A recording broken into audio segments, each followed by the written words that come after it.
Assalamualaikum warahmatullahi wabarakatuh. Perkenalkan, nama saya Hartono, peserta Latsar CPNS 2025 dari Kementerian Agama Angkatan 22. Melalui video ini, saya akan melakukan review materi mengenai topik kesiapsiagaan bela negara dengan mentor dan juga pemateri Bapak Dr. Haji Dudung Abdurrahman MAG. Review kita mulai dengan bela negara. Bela negara merupakan tekad, sikap, perilaku, dan juga tindakan warga negara dalam menjaga kedaulatan, keutuhan, dan keselamatan bangsa yang didasari kecintaan terhadap NKRI, Pancasila, dan Undang-Undang Dasar 1945. Ini kelangsungan hidup bangsa dari berbagai ancaman.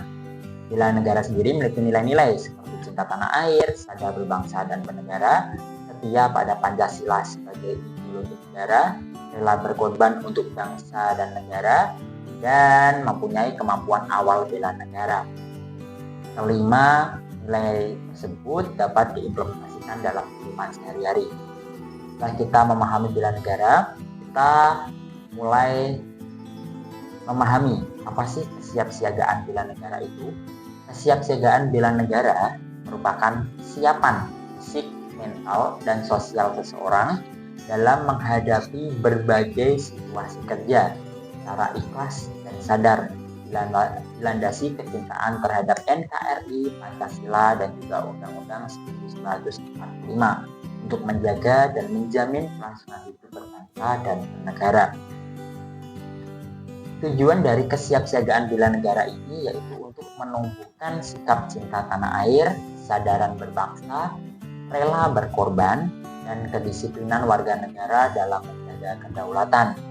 Ditambah dengan manfaatnya seperti membentuk karakter disiplin, membangun jiwa kebersamaan dan solidaritas, meningkatkan rasa nasionalisme, meningkatkan iman, takwa, dan karakter, dan juga membentuk perilaku jujur, adil, peduli, dan tanggap. Saya akan memberikan contoh beberapa terkait kesiapsiagaan bela negara.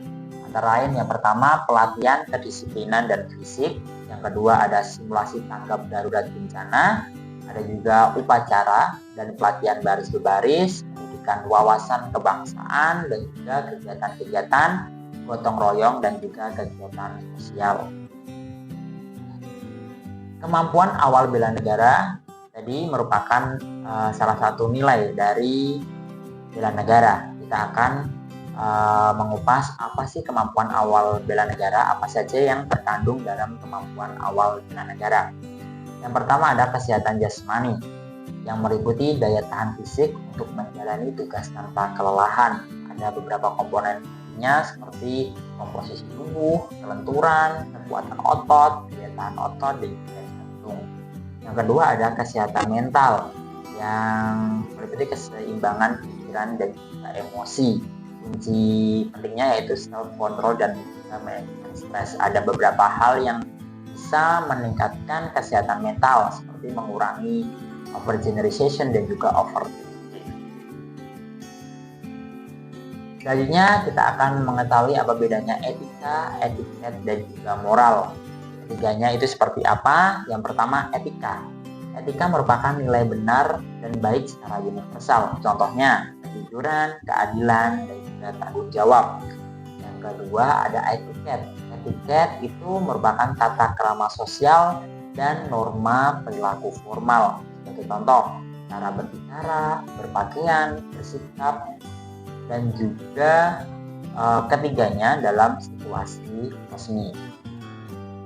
Yang ketiga ada moral. Moral sendiri merupakan norma yang berkembang dalam masyarakat yang mengakar dari budaya dan nilai lokal maupun nasional. Apa sih peran ASN menanggapi etika, etiket, dan moral yang kita bahas pada tampilan kali ini? Sebagai ASN, kita perlu menjadi panutan dalam etika berbirokrasi, yaitu menjunjung tinggi kejujuran, pelayanan publik, dan juga pengabdian. Kearifan lokal dalam bela negara. Kearifan lokal sendiri merupakan nilai norma adat dan budaya khas daerah. Wujud cinta tanah air meliputi melestarikan seni, bahasa daerah, dan tradisi. Selanjutnya menghargai adat dalam kehidupan sosial. Nilai kearifan lokal sama dengan kekuatan identitas nasional. Jika kita melestarikan dan menghargai kearifan lokal, itu sama aja memperkuat kekuatan identitas nasional itu sendiri. Topik selanjutnya yaitu tata tempat kegiatan resmi. Apa sih tata tempat kegiatan resmi?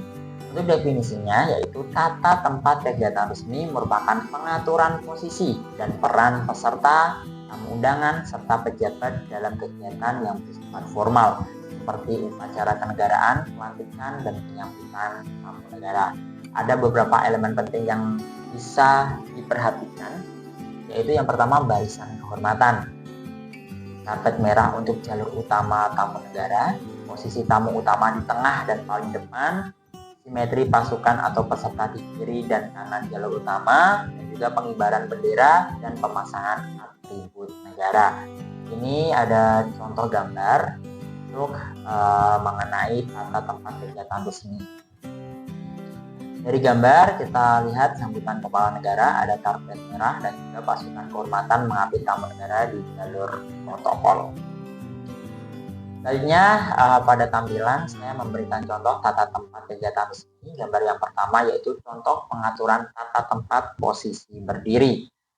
Dapat dilihat pada tampilan P merupakan pimpinan dan juga M dan S itu staf masyarakat. Dari sini kita tahu posisi dari pimpinan itu dan juga posisi dari staf dan masyarakat. Yang kedua ada pengaturan tata tempat posisi duduk. Misal ada rapat, meja berbentuk letter U, pemimpin rapat harus di tengah-tengah paling utama, itu juga nomor 1 pimpinan utama. 2, 3, 4, 5 juga mengapit dari pemimpin rapat, yaitu yang dimaksud 2, 3, 4, 5 yaitu bawahan langsung dari pemimpin rapat. Dan nomor-nomor selanjutnya merupakan anggota-anggota rapat lainnya. Sedangkan meja bulat itu paling tengah diisi pemimpin rapat, yaitu nomor 1, dan sampingnya 2, 3, 4, 5, 6 itu anggota-anggota pemimpin rapat ataupun bawahan-bawahan pemimpin rapat. Selanjutnya gambar ketiga, contoh pengaturan tata tempat posisi duduk pertemuan tatap muka dapat dilihat pada tampilan. Jadi pemimpin rapat ataupun pimpinan dan juga staf-staf langsung atau bawahnya langsung berada di depan, dan juga di depannya itu ada anggota-anggota rapat lainnya. Jadi gambar 1, gambar 2, dan gambar 3 itu memberikan pemahaman kita bagaimana kita bersikap, bagaimana kita mengelola atau mengatur tata tempat kegiatan resmi. Itu saja yang bisa saya sampaikan. Mohon maaf jika banyak kekurangan.